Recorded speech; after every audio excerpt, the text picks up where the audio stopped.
On this episode of AvTalk, we continue our conversation with NTSB investigator Sean Payne to discuss the NTSB's 2021 Most Wanted list and their call for crash protector recorders to be installed in all passenger-carrying commercial aircraft.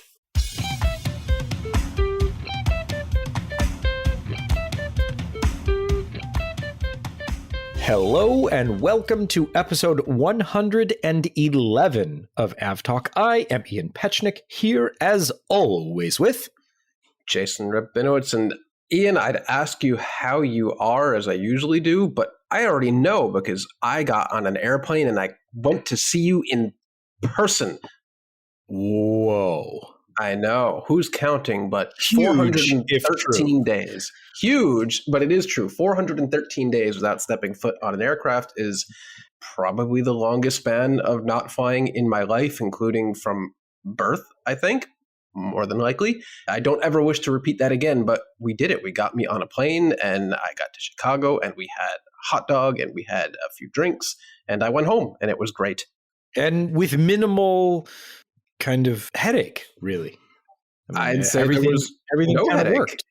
Yeah, I mean, that's the magic. There was a tiny headache, but I'll mention the tiny headache. Yeah, I mean, it's typical Saturday flying, which I guess kind of every day these days is kind of like Saturday flying. There's rarely ever in-air congestion these days since the flight schedule still pared back quite a bit.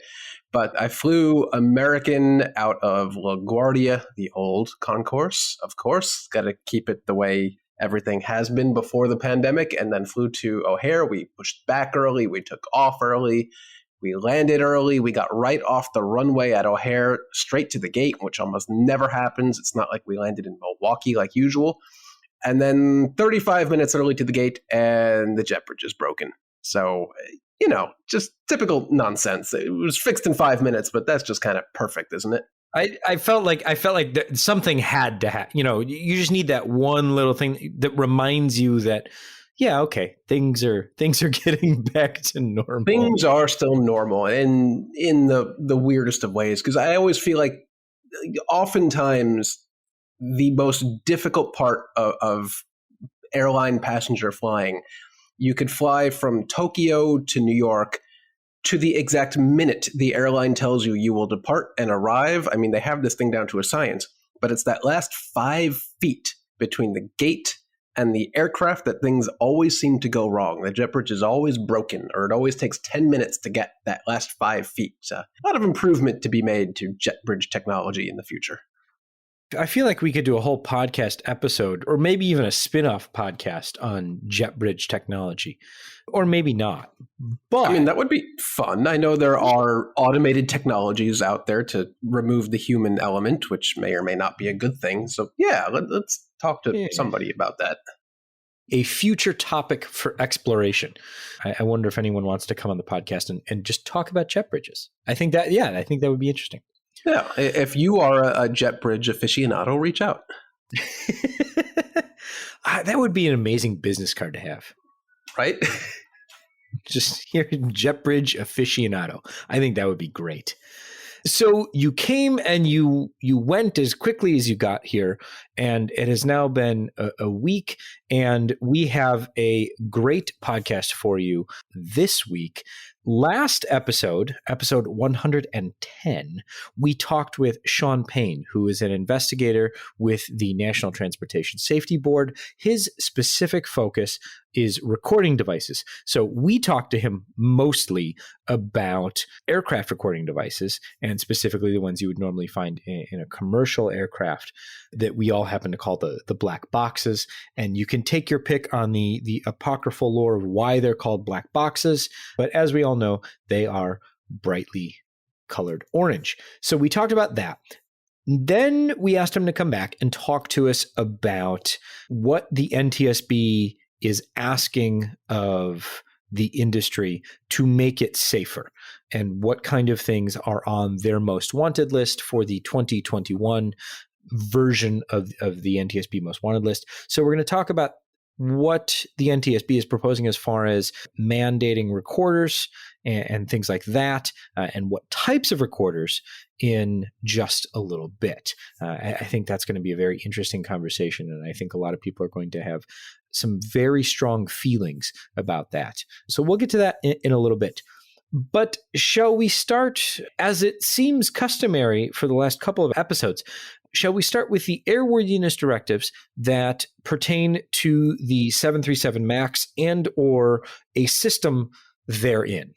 Yeah, I guess we have to. So the first one came out, so we're recording the 4th of May, standard Star Wars Day disclaimers all around. The first one came out today, and that is an airworthiness directive regarding a subpart on both of the LEAP 1B engines, which are the exclusive power plant for the 737 MAX. So this is not a Boeing issue specifically, but what it is related to the fact that all of these 737 MAX have sat for a very long time.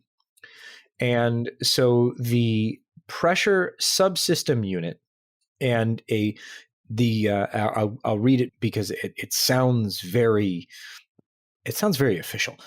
Due to pressure transducer corrosion following extended storage periods. Oh. Basically, the plane sat around and they do what metal does when they sit around, and they corroded. So this airworthiness directive says, hey, make sure they haven't corroded, and here's how to fix it. This is not the first airworthiness directive or directive of any kind to address long stored aircraft. We've talked about this in the past couple episodes, the various things that operators need to be on the lookout for as far as power checks and engines and flight controls and things like that. And just remembering to do all of the things that they are supposed to do when they put aircraft back into service. So this isn't a 737 MAX specific type of issue, but this particular issue relates specifically to 737 MAX, especially because they've been sitting around for much longer than even the pandemic only related storage.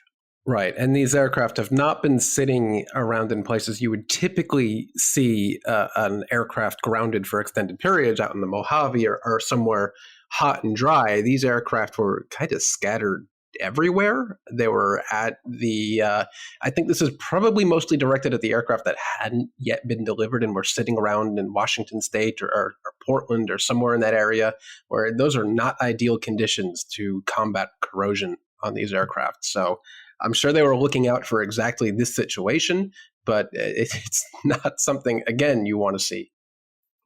Yeah, exactly. But this is one of those, it's unfortunate, but this is how the system is supposed to work. CFM saw that this was happening. They notified the FAA. The FAA says we should tell everybody and make sure everyone's on the same page. And here's how to fix the problem. So here's an airworthiness directive. Now you know what to look out for. Everyone's got the information. And let's continue to get these aircraft, safely back in the air.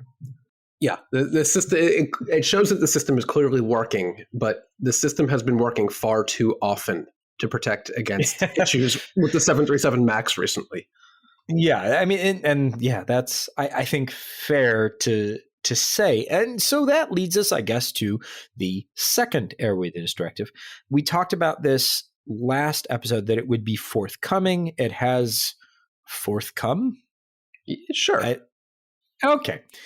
The airworthiness directive related to the electrical issues, but it's not really a description of how to fix the issue, because the FAA's airworthiness directive says you have to fix the issue, but we're still waiting on Boeing to figure out how to do that. Yeah, it seems like Boeing is taking their careful time to figure out a procedure to remedy this issue, which is surprising to me because this doesn't seem like a particularly difficult issue to troubleshoot. I mean, they must have very carefully documented the change in manufacturing of these components to break the grounding path. So maybe it's about how you access these components without having to totally disassemble the aircraft? I'm not quite sure, but airlines have been very clear to say that this fix won't take very long at all. They should be back in the air within a matter of weeks, but we've been waiting a matter of weeks, and so far we still don't have the actual procedure for these airlines to fix the aircraft. A number of them said, I think it's like 24 hours of work per aircraft to get them back in the air, but they can't start that clock until they actually have a procedure. Yeah, exactly. And so we'll wait for Boeing to issue that, and then we'll see when those aircraft start getting back into the air. Like we talked about last episode, it's 100. Well, I don't know if we talked about this particular part of the problem last episode. It's 107 delivered aircraft. But the FAA's original notification, the continuing airworthiness notification for the international community, the CANIC, said that it affects aircraft between various line numbers. And if you do the math on those line numbers, it's about 600 and change. Yeah, so there's a clear-cut difference here between aircraft that needed to be grounded because they were already delivered and the total number of aircraft Boeing had produced with this, gosh, what do we want to call it?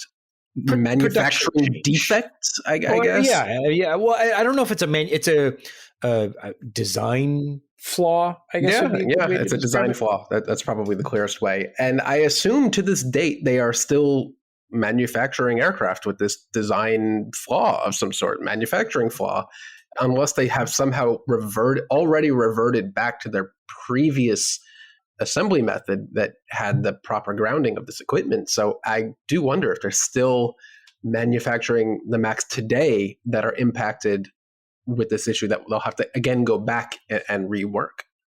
That is a very good question, and one to which I do not have the answer. Hopefully we find out exactly what this was all about, because it just seems, like I said last, it just seems so odd that you would, why now? It doesn't seem to me that there's a clear benefit to this particular, it seems like it was a solution in search of a problem. And they found themselves a problem. Yeah, well, I mean, unless there was, a real, underlying issue here that was not discussed. Why make that change? Why change anything? But that was a mini rant I went on last time. So if you want that rant again, just replay the previous episode. But we'll move on. Jason, you sent this news to me, and your description was, quote unquote, "It's not a good look." And that's true. I thought that was an apt description. Can you explain for the fine folks at home how things are going for a certain hydrogen fuel aspirant, shall we call them? Not great. Let's lead with that. So this article comes out of Flight Global, who details an incident Zero Avia recently had with what they describe as, I believe, the first commercially sized hydrogen-powered aircraft, which was recently very badly damaged.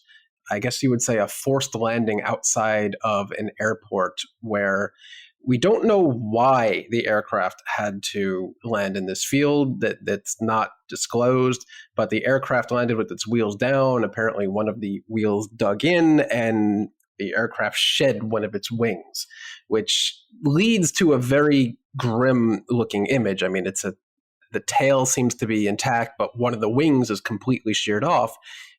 It's a very bad look, but then again, it's a hydrogen-powered aircraft, and a lot of people are, I guess, not undeservingly a little scared or hesitant about hydrogen power because, that whole Hindenburg disaster a century ago or so. But the aircraft, apparently, the issue was contained. The propulsion system was not compromised in any way. It didn't explode the second it hit the ground, which a lot of people have unfounded fears about hydrogen-powered aircraft, but still it is not a good look for the first commercially sized hydrogen-powered aircraft. And it's a single-engine aircraft. It's not huge. It's not a jet. It's not. I think it's like a 6-seater or something like that. Cessna 208-ish Exactly. aircraft. But they said no fluid leaks were observed. They are looking into what happened, but they have not yet disclosed why it happened. But this will undoubtedly set back their program quite a bit. I'm going to take, yes, that will happen. It will set the program back. But I'm going to take the view that this is, in the grand scheme of things, and I absolutely, before we get angry emails about this, I would absolutely not be saying this if anyone had been injured. But because no one was injured, it's a great data point. Go on. Because at some point, it's important to understand what happens when an aircraft ceases to operate in a manner that you want it to use a very roundabout phrase. So I think it's very interesting, and certainly there will be in-depth study of exactly what happened, both to make the aircraft, what's your, how have you described it as an off-airport landing? Yes. Was the phrase that they used. So why did that happen? Certainly that's going to be investigated. But then also, what exactly did the aircraft do when it hit the ground, or when the wheel dug in and then stopped its off-airport landing and became an off-airport tumble? And then how did the system respond? Did it do what it was supposed to do, and was it protected? And the answer to that part is pretty clearly at this point, yes. Yeah. Because everybody walked away. The plane looks terrible. We'll put a photo in the show notes, but everybody walked away. So obviously the folks at Zero Avi are doing something right in that. They're doing something right. That's right. Again, it's a bad look, but I don't know with this particular prototype aircraft if hydrogen fuel is stored in the wing like a traditional gas-powered aircraft is, because certainly the wing coming off the fuselage would lead to a fuel leak of some sort with a conventional aircraft. But apparently that did not happen here. I'm very interested to learn how that is or why that is. So there are some things you cannot simulate on a computer to 100% accuracy. It's a terrible way to get your data points, like you said, but this is maybe a positive thing, maybe? I don't know if I call it a positive thing, but I'm looking for positive aspects of this thing. I'll allow it. Okay. All right. So in news that both makes me happy because it happened, but sad because it happened and we weren't able to be there as originally planned, thanks to a global pandemic. The first major airport is now being operated by a remote control or a remote air traffic control tower. It is not a remote control tower, although that would be really cool too. It is a remote air traffic control tower.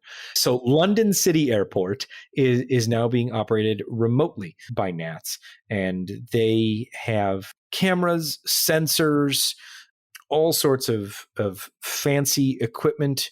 I believe I have previously described all of this as whiz-bang, to borrow a term, I think, from my grandfather. But I'm a little kind of disappointed we couldn't be there, because we had originally planned to go visit the folks at Saab who developed all this technology, and we just couldn't make it work because of travel restrictions and things like that came into force last spring. So here we sit from afar, remotely enjoying their success. So some really cool stuff. We'll put a link in the show notes to the tech and kind of how it works, continuing our theme of, I think, some unfounded fears or folks not necessarily understanding how everything works, and raising some questions there. The tech is really fascinating, and what it opens up as far as situational awareness and things like that are kind of beyond the human eye, I think are really interesting. And it'll be interesting to see how Saab can translate that into, obviously we're not going to go remote towers for all airports. There's still a very, very solid case to be made for having people on the ground. But how can those technologies assist air traffic controllers to make things even more safe than they already are? Yeah, way back in, I think, 2012 at the Paris Air Show at the Saab booth, they actually had a live demonstrator of the, at the time, bleeding edge remote air traffic control tower. And I'd very much like to see how that technology has progressed in damn near almost a decade now. Wow. But it was very cool seeing it back then. But there's also, Reuters had a very cool video. Unfortunately, they were there and we were not, inside the control center. And there were a couple interesting things that they pointed out, such as that obviously the air traffic controllers controlling the airport are not physically at the airport, so they don't get the smell of what's going on. They don't get the feel of actually being there. But the remote system actually has microphones to pick up ambient noise that you would otherwise hear if you were there in the tower in person, and it pipes it in to the remote control center, which I think is pretty cool. So they said they can hear an aircraft push back and the engine start up and the engine spool up. I guess they could hear birds chirping very loudly if there's some birds over the airfield. I don't know, but it's very, very interesting to watch the progression of this technology. And I think one of the key benefits of this was supposed to be that one controller could operate multiple airports. I don't know if that can be the case with such a large airport like London City, but this is definitely the beginning of a trend. I think that's going to pick up to be spread to airports of this size, maybe like Milan's other airport or airports of that size. Like, I guess it works well here at London City because there's one runway. So there's not that much complexity going on the day to day. I don't know where it'll hit next, but it's probably not going to be Heathrow. No, probably not going to be Heathrow.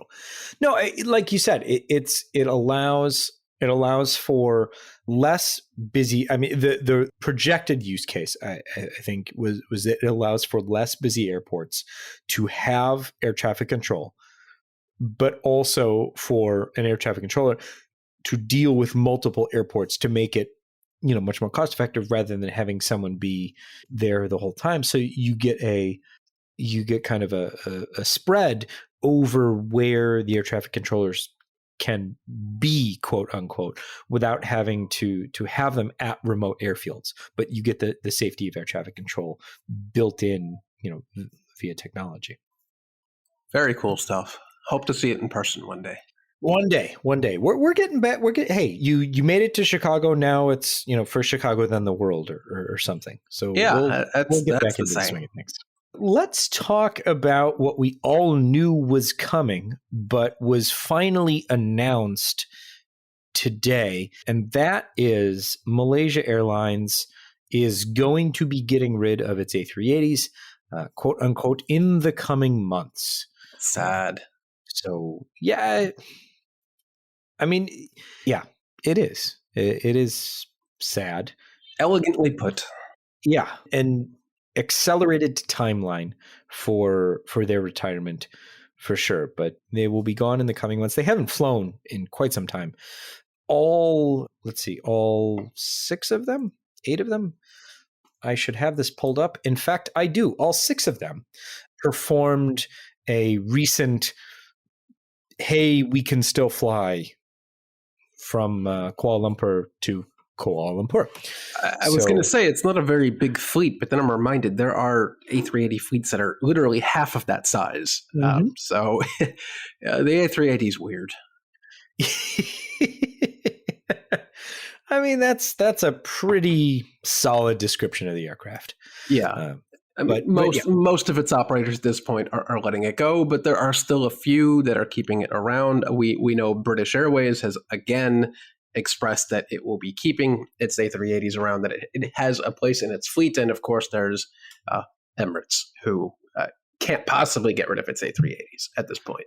No, they'll be keeping them around. And Qantas has pretty consistently said they're going to sit for a while, but they'll be back. Yeah. And then there's the polar opposite where you have Qatar, whose CEO has basically said these airplanes are ecological disasters and they need to be gone immediately. I think he has ulterior motives in saying that. Of course, it's Akbar al-Baker. Of course he does.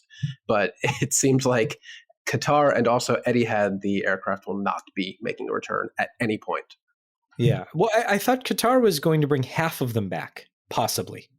Or is that kind of a hedging? I think that was hedging their bets. They retired half of them immediately, probably some sort of financial thing or some sort of leasing thing. But the way Akbar al-Baker put it, I would be very surprised if they put it back in service, just because I guess if he's so against them because of their fuel inefficiencies, why bring them back at any point? That I do not have an answer for. I bet he doesn't either. Yeah, that's true. So Lufthansa is getting rid of theirs, but they are adding. Should we call this a top-up order? Keep everybody happy top-up order? We'll take a couple of these, a couple of those. But yes, this past week, Lufthansa announced they will be taking an additional 5 787-9s and an additional 5 A350-900s. In the near term, the 787s are actually coming quite quickly this winter. They say as early as next winter, which I think is this coming winter, with others to follow in the first half of 2022. But interestingly, these are coming very soon, obviously. So Lufthansa is not taking a number at the back of the production line. They did actually say that these are aircraft that were already manufactured. So these are whitetail aircraft that are already manufactured and unfortunately unwanted and unloved by whoever they were originally produced for, be it Norwegian or somebody else. These aircraft had to go somewhere, and that somewhere is Lufthansa. I'm just glad they found a home. That's true. The A350s, on the other hand, won't start to be delivered until 2027 and 2028. So who knows what happens by then. A360. Sure, why not? I don't know. Yeah, so yeah, the 787-9 will be an accelerated entry. They already had 20 orders on the books. This is an additional 5, and they're coming rather soon. So that's nice. Are the 787s going to Lufthansa Prime, I guess, or are they going, because I know Lufthansa always orders for the group. Yeah. Okay. These are going to Lufthansa, as opposed to the Lufthansa group, who then divvies it up to whomever in the group. Eurowings, Brussels, Swiss. No, these are going to Lufthansa. I don't want the Austrians to feel like they've been left out. No, never. So they will operate those lovely 767s until the end of time. Hey, they get the job done. They do. So more good news for Boeing, and really good news for the 777 line. Silkway is going to take 5 777Fs, which is the 777 line needs any good news it can get at the moment, as the entry into service for the 777X seems to be slipping. So Silkway will take 5 777 freighters, and that kind of helps bridge the gap ever so slightly between the current. Do we just call it the regular the current 777, the 777CO, the non-X, the NG, there you go. So between that and the 777X as they come online. Do we know what the future is for the 777 freighter? Will they continue producing that alongside the 777X as time goes on? I believe that for now that's the case, but I know that there's always we're studying the feasibility of et cetera, et cetera. So I don't know how long that'll last. That's a good question and something to look into for a future episode. Yeah, that will be interesting, because they'll effectively be producing the last gen aircraft. I think these are GE90 powered alongside the 777X. These are GE90s on the freighter, correct? Yeah, the freighter has the GE90, yeah. So it's essentially like a 200 LR, as at the same time they're producing the 777X, which is a completely different architecture. So I wonder how long that'll last for. I do not know. I will look into that in case somebody else knows, and I have missed it, but I do not know at the moment. So we've got Boeing pretty much dominating the dedicated wide body cargo market for. It's not even close. Well, not pretty much dominating. I mean, you've got one option from Airbus, and that's not great. No, the I think we've talked about this before in the past, but the A330 freighter is an absolute market failure. Qatar had it in their fleet for like 2 years, and they were desperate for freighters, and even they got rid of them. Yeah. So Airbus wants in on the freighter market. So what are we going to see? Well, that's a really good question. Get out of here. Not going to happen. So that'll be interesting to see what Airbus develops as a competing product line. And then it'll be really interesting to see if Boeing responds with a 787 freighter. That's what I want to see. Which one do you think it would be based off, the 8, 9, or 10? I want to say the 9, just because that's the proper 787, as we have discussed before. Mm-hmm. But I do not know. But I would love to see if they counter with that. Yeah, I'd also love to see if they can cut a cargo door in the composite fuselage of a 787, if this is even possible. That should be fun. Sure, why not? Okay. I mean, there's got to be a way. Is it economically feasible? Probably. Do I know how to do it personally? I do not. Mm-hmm. But I will try my very best. So Airbus wants in on the freighter market, and that is something to, I think, a long game that we'll watch. But they seem to be getting much more serious about it because they've looked at how much money they can make and have decided, yeah, that's a good thing. We like that. Yeah, they've got a couple of belugas they don't need anymore. I mean, so if you have need for bulk ping pong ball carriage, sure. If you have bulky but light stuff, maybe, I don't know, 20 tons of memory foam, maybe. We've got the aircraft for you. Ketchup? But no, too heavy. Ah, damn. Too heavy. But if you wanted to carry that ketchup on an A330 passenger aircraft, Airbus and Lufthansa Technik are working on an A330 cargo cabin conversion kind of quick change kit, showing that I don't think that the cargo transport in the cabin is going to go away anytime soon if they see the need to work on this and get an STC for it. Yeah, and this makes sense since we've seen, published by John Ostrower over at the Air Current, the A330 has taken an absolute beating during COVID, more so than pretty much any other aircraft other than the A380. There are an absolute ton out there that can be not fully converted to freighter with a freight door, but can be quick changed out to carrying freight. So this is an obvious win for Airbus and Lufthansa Technik to go ahead and get this out the door.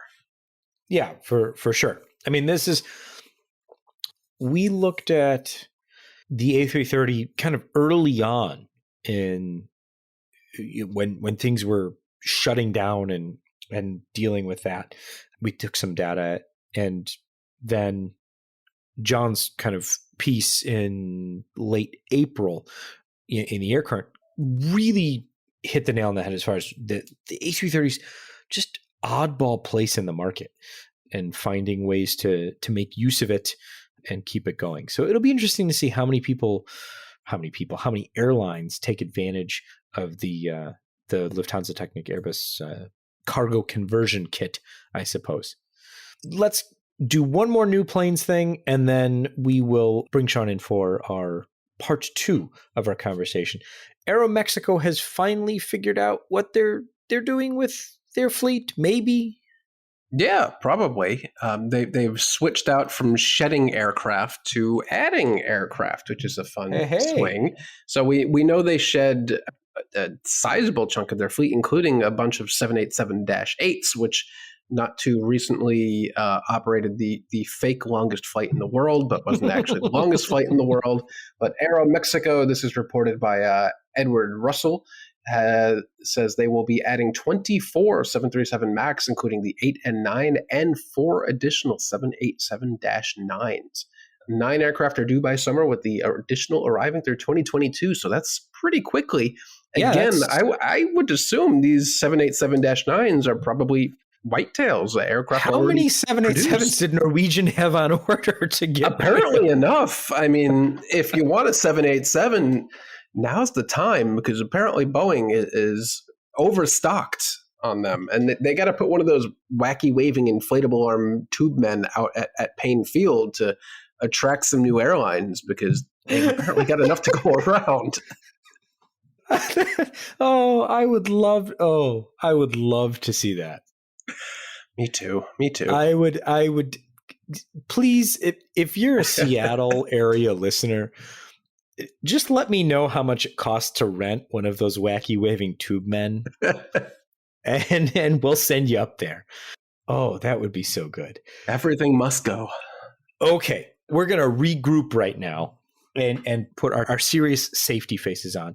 And we're going to bring Sean Payne back into the discussion to talk about what the NTSB has on their most wanted list for 2021 and how those things can further enhance safety in the aviation industry, not just commercial aviation, but all different aspects of aviation and the entire industry. So stay with us. We'll be right back after a quick break, and we'll continue our conversation with Sean Payne of the NTSB.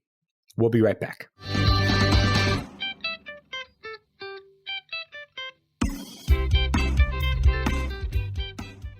Welcome back. We are joined once again by Sean Payne, a investigator with the NTSB. If you haven't listened to part 1 of our conversation yet, we highly encourage you to do so. What we talked about in part 1 of our conversation was how the NTSB and other investigative agencies use flight data recorders, and we focused most of our conversation on the cockpit voice recorder, but it applies more generally, and how those devices and the information from those devices can be used to inform an investigation.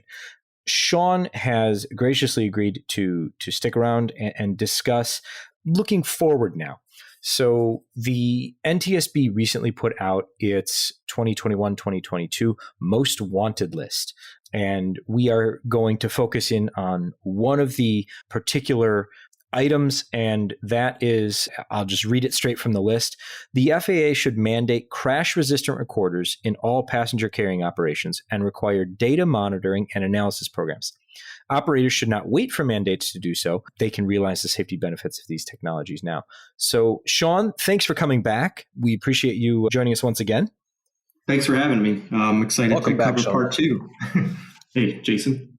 So I'm just going to pick apart that sentence, and let's start from the very beginning. The FAA should mandate crash-resistant recorders. So I think one of the things that we need to clarify for some people listening probably already know this, because I think we've talked about this in the past, and Jason can correct me if I'm wrong, but the NTSB is an investigative agency focused solely on the safety of transportation and has no regulatory authority. So even if you wanted to say everyone who is driving a bus and piloting an aircraft has to wear a pink hat, you couldn't do that. That's correct. So the NTSB, we're an independent federal agency, and we're tasked with investigating transportation accidents in the aviation sense, every aircraft accident in the United States. So we do not have the ability to create regulation. We only have our accident reports in which we can suggest new ideas, essentially, to create a wish list, so to speak, of what we can do to increase transportation safety, as you said. So the FAA should mandate crash-resistant recorders in all passenger carrying operations. We talked about this a little bit in part 1, but there aren't crash-resistant recorders in all airplanes that carry paying passengers? That's correct. So as we touched on in part 1, part 91, part 135, and part 121. Part 91, most people associate with general aviation. However, there are exemptions that allow paying passengers to take part 91 flights. So even in Part 91, we're looking in areas where complex, high-performance turbine-powered aircraft are carrying passengers, and they're simply not required by the FAA to even carry a recorder in the first place.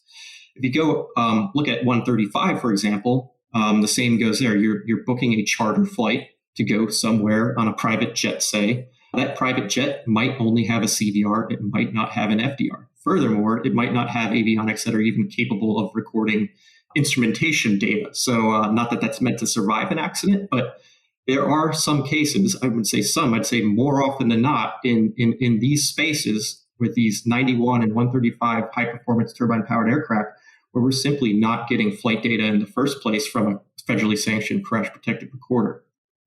In fact, in the most wanted list, it's spelled out explicitly that between 2005 and 2017, of the fatal crashes investigated by the NTSB, 86% of those aircraft had no recording equipment whatsoever. That is a huge percentage that must make the investigation process so much more difficult than it needs to be. Yeah, I think the misconception is that when a plane crashes, the general public kind of expects that, oh, there's a flight recorder and someone can just plug it in and download it.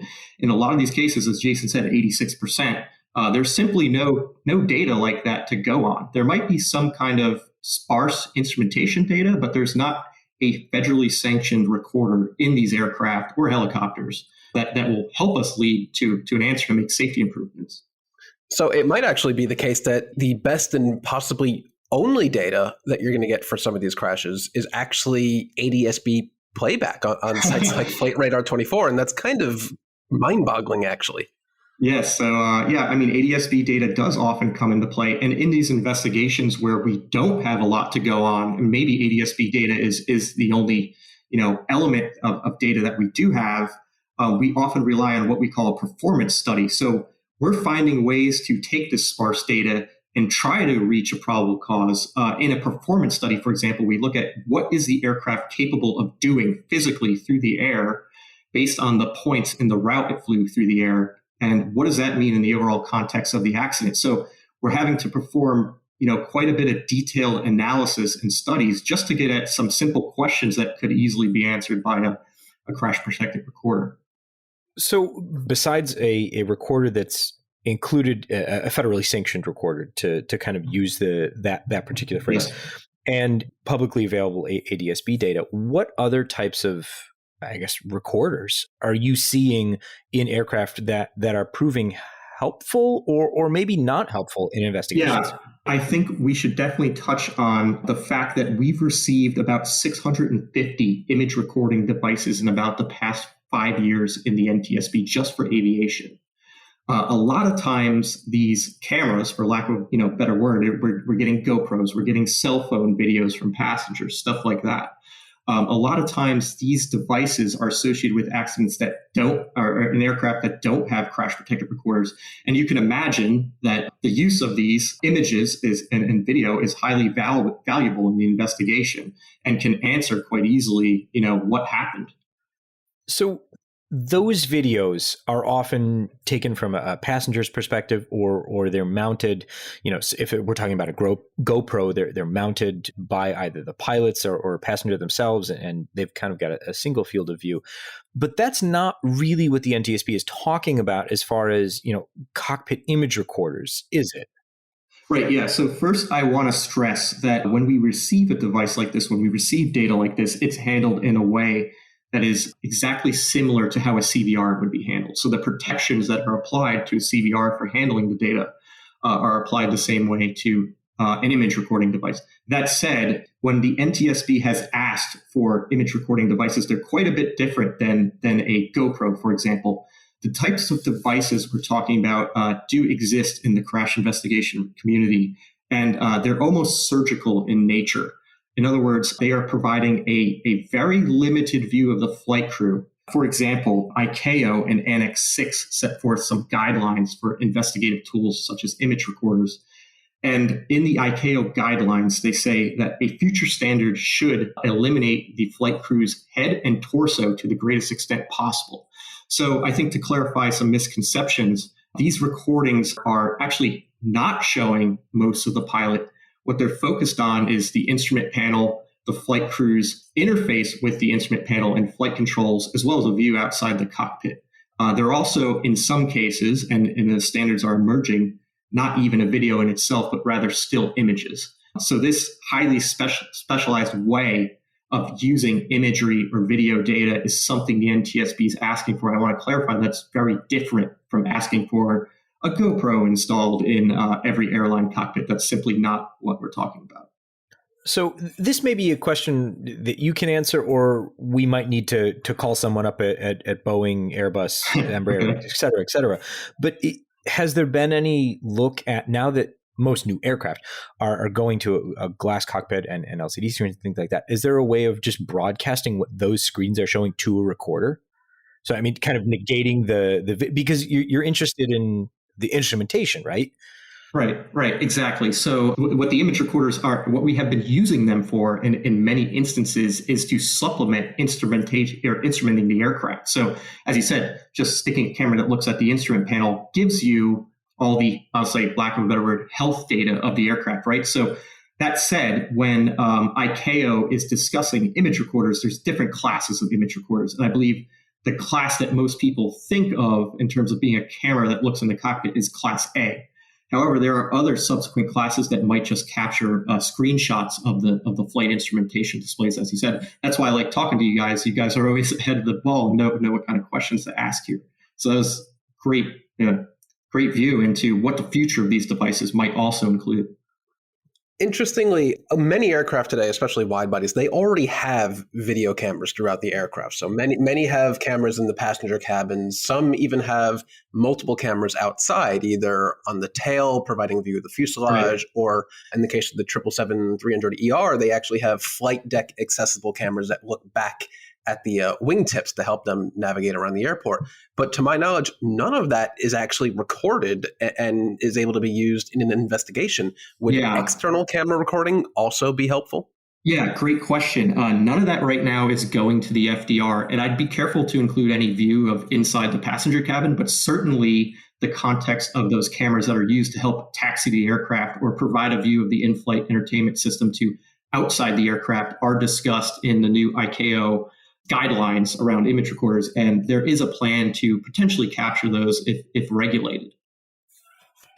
So the call for the image recorders is kind of separate from, it's not kind of separate, it is separate from the adding flight data recorders to aircraft that don't currently have them.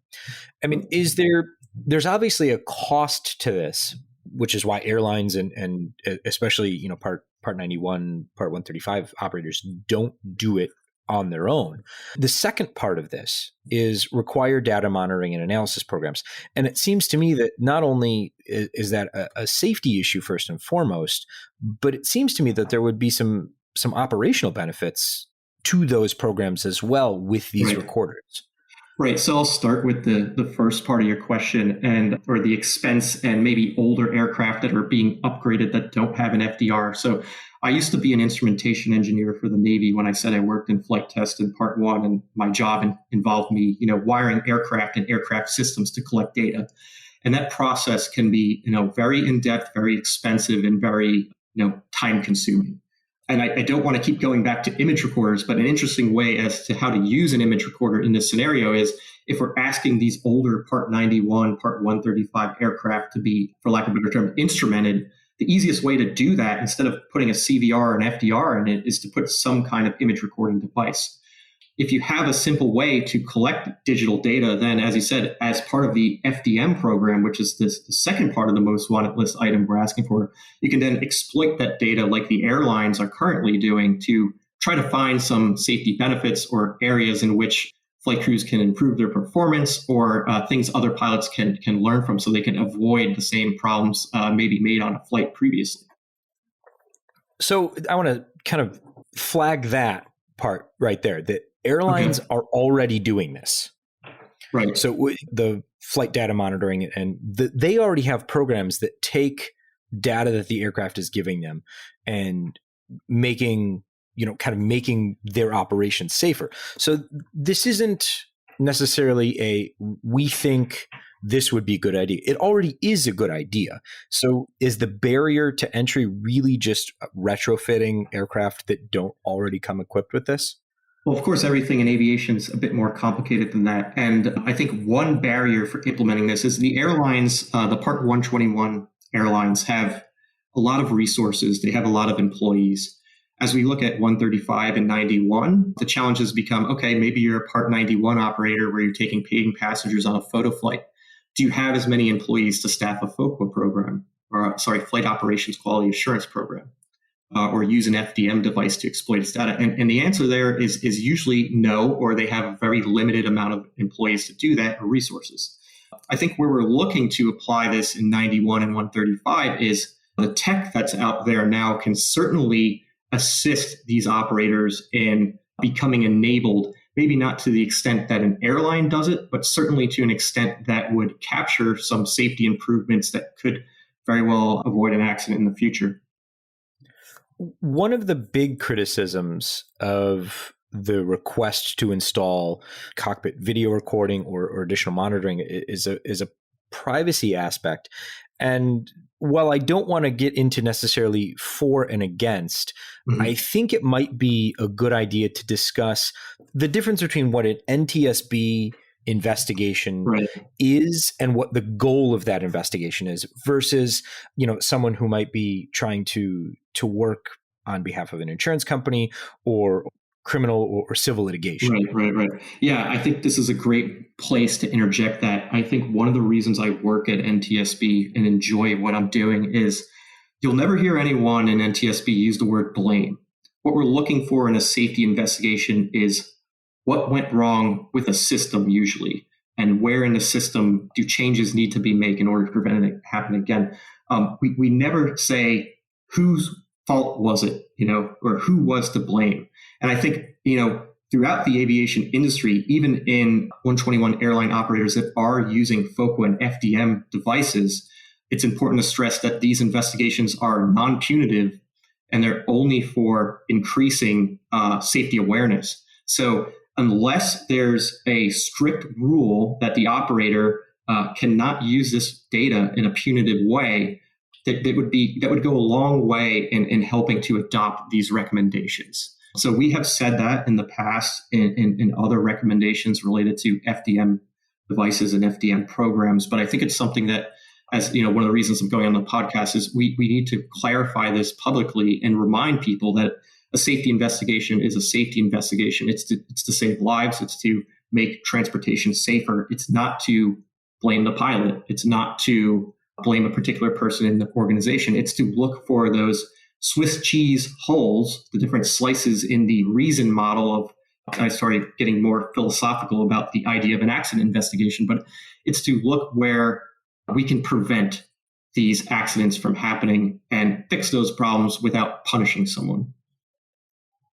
So at the end of an investigation, the NTSB final report comes out and Jason and I sit down with our cups of coffee and go through them. And there's always, at the end of every report, there's always kind of, safety recommendations for that particular incident and or accident or whatever has happened. And so I'm wondering, how could the mandate of a crash resistant recorder or even some sort of video recorder and then, a monitoring program, how could that, are there any specific examples that you can point to where you're like, okay, it's very, very likely that if they had been doing these things and had a safety program beforehand, we likely would have avoided this? Sure. Let's talk in context of FDM first. So in terms of avoiding an accident that was preventable altogether, one of the accidents you can look at, some of the listeners might be familiar with it, is a overrun of a Gulf Stream in Bedford, Massachusetts. I think it was, I don't have the report in front of me, but it was a few years ago. What we found there ultimately was the flight crew did not unlock the gust lock before they took the runway and applied throttle.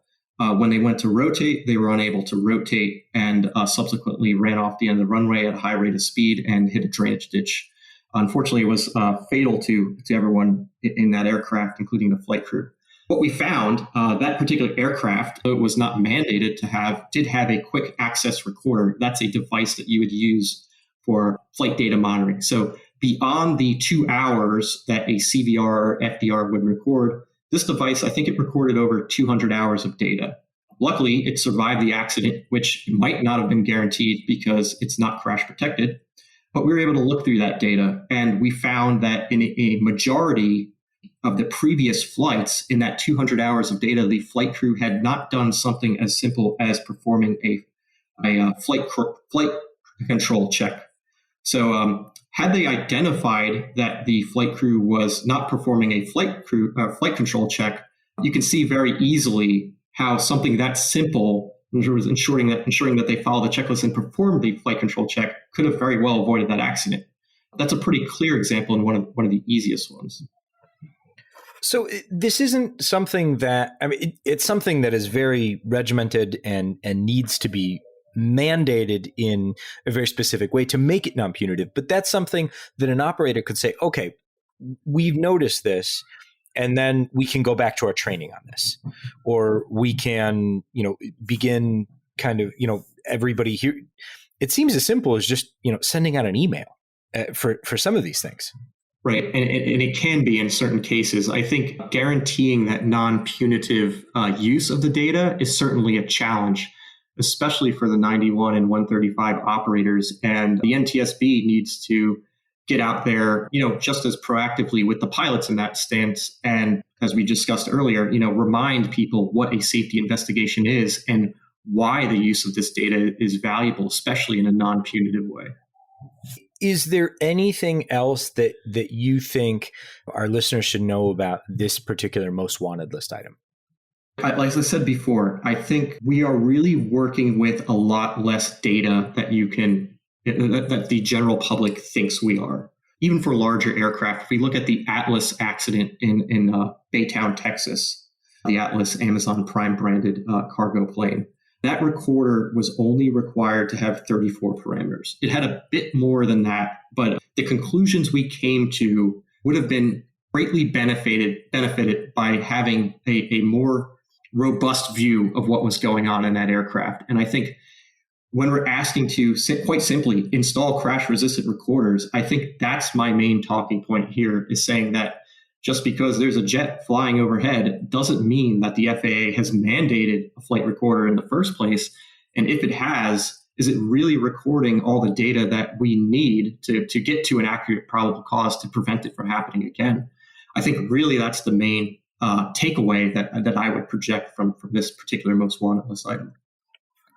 Sean Payne, mechanical engineer, NTSB investigator, and really good sport to come on 2 episodes in a row. Thank you so much for joining us. I'm really hoping that we can have you back on after the most wanted list is no longer wanted, and we can talk about how that has benefited the NTSB safety investigations. So thanks again for joining us. We really appreciate it. Thank you, Sean. Yeah, thanks for having me and letting me talk about some of the great improvements we can hopefully make and prevent these accidents altogether. Thanks, guys.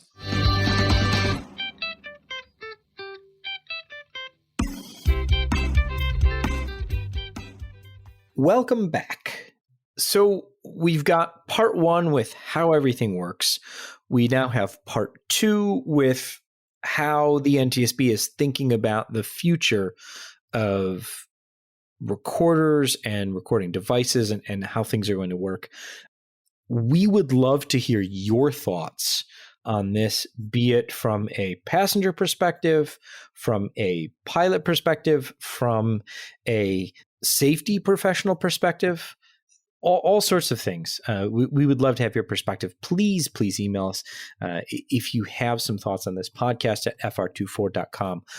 We really want to hear kind of what you all are thinking about and whether or not these are things that should be included on the flight deck. Now that we've kind of talked through exactly what investigators are after versus what we might conjure in a popular imagination of this is a video recorder or a visual recorder. So hopefully we can incorporate some feedback into a future episode. Jason, news broke today that United is ditching delay codes.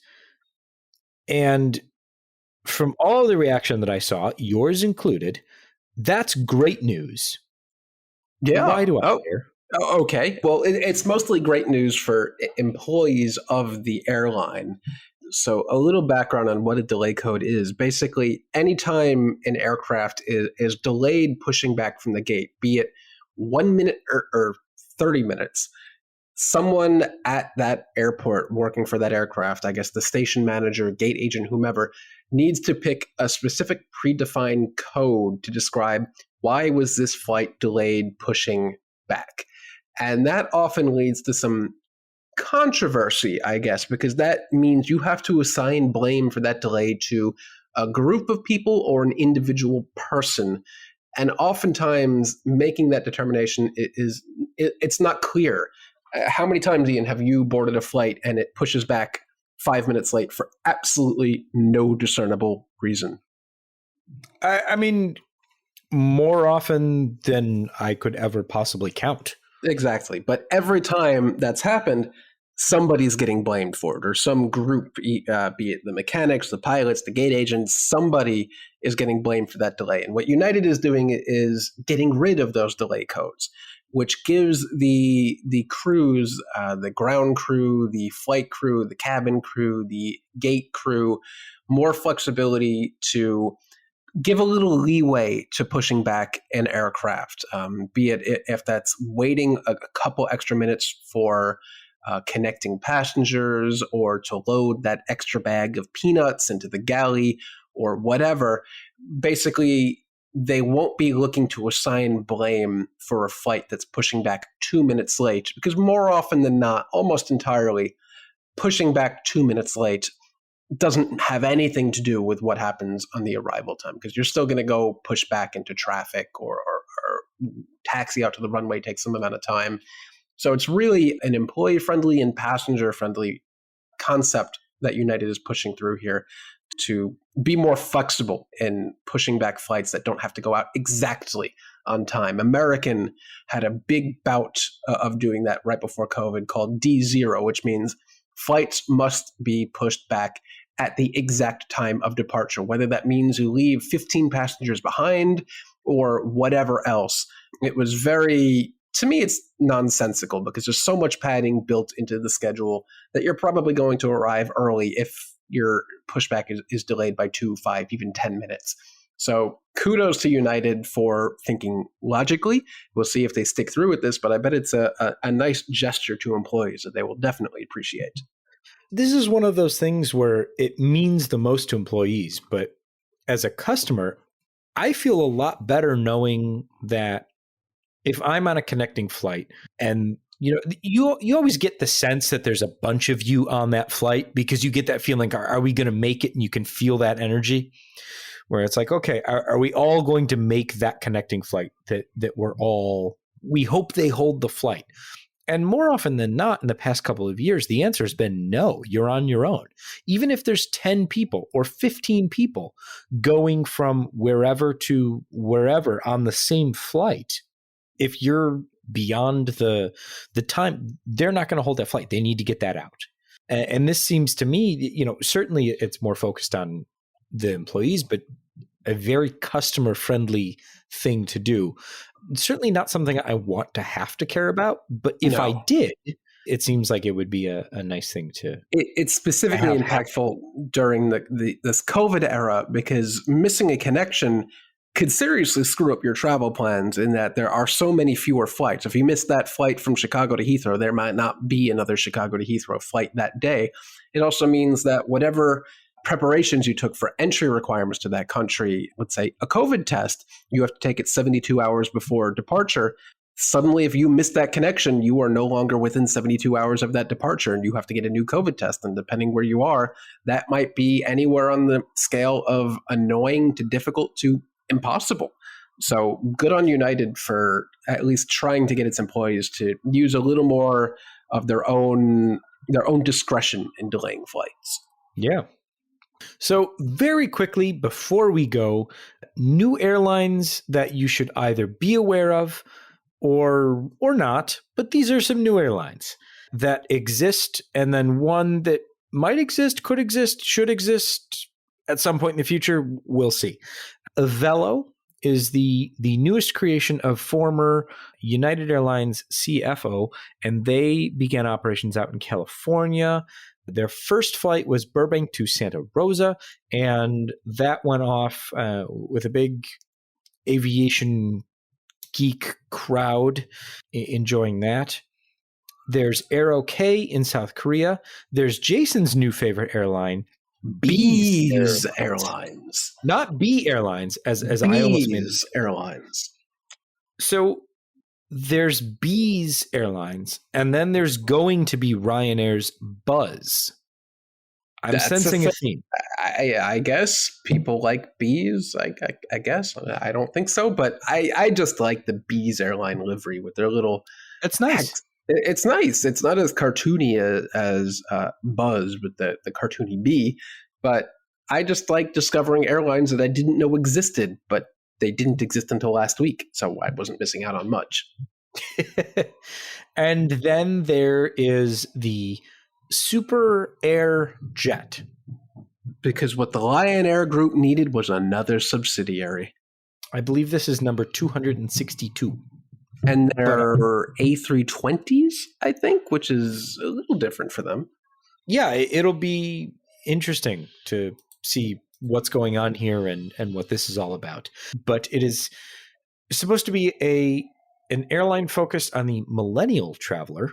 Oh, not this again. Yep.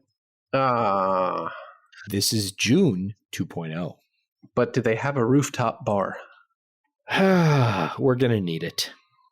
And then to continue our saga of will they or won't they, JetBlue has officially taken delivery of its first A321LR, the plane that will get them to London, one of the airports in London eventually. So we'll see where that goes. Yeah, and this is also, interestingly, Airbus's first narrow-body with the full airspace interior, which to most of you probably means nothing, but it's a take on the A350, A330neo interior with enhanced lighting and other things, bigger bins, generally just more aesthetically pleasing on board. Because the A319 I was on with American that was 20 years old the other day, that thing is dated. And the Airbus design language in the A320 has not changed at all since the 1980s. So this is the first major change of the A320 series interior. And JetBlue gets the first crack at it. Hey, let's hope it works out for them. Sure. I know that you're itching to fly it. I am. I'm waiting for those tickets to go on sale. I'm waiting for it to be announced that I can actually go to London before I buy those tickets, but I would very much like to be on that first flight out. I think that would be good. This has been episode 111 of AvTalk. I am Ian Petchnick, here as always with Jason Rabinowitz, and thanks for listening.